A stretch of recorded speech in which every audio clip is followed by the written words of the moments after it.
let her live her life. And if she doesn't want to be pregnant and she is pregnant, women have the right to abortion. I don't care what any person says about it. Every woman has the right to choose how their body changes and exists. There's a word for people who take away people's bodily autonomy. It starts with an R word. You don't mess with women's autonomy. And people who are crap try to limit women's autonomy. Men of integrity and wisdom protects women's autonomy. They don't interfere with women's access to health care, abortion, kindness, and empathy. People who support abortion bans are enabling racism. They're enabling fascism.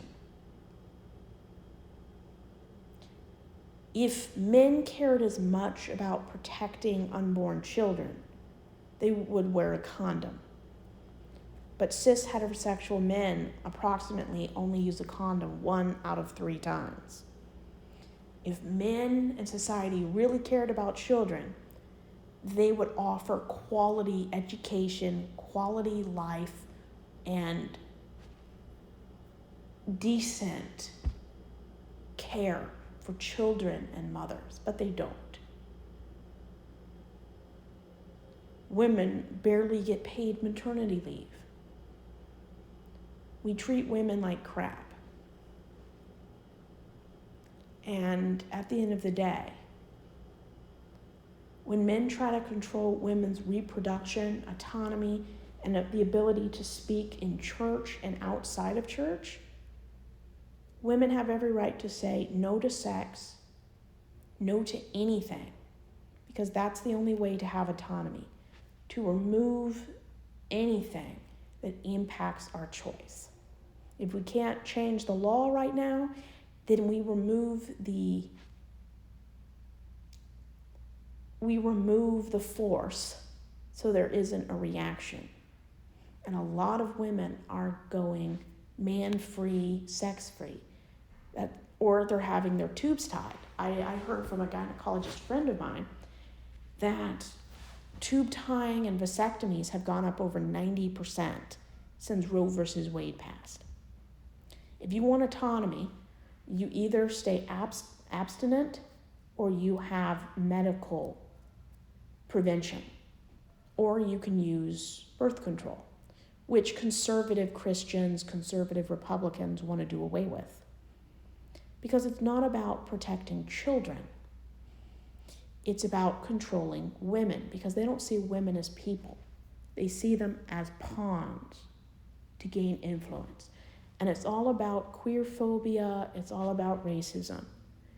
Because if conservatives really cared about children, they wouldn't be defending Epstein or Trump. But bodily autonomy is more important than anything, because unless you have 100% autonomy, you have no autonomy. And men have complete autonomy over their health, their reproduction, their lives. Women should have the same option. You should not lose dignity, sovereignty, autonomy just because you have ovaries.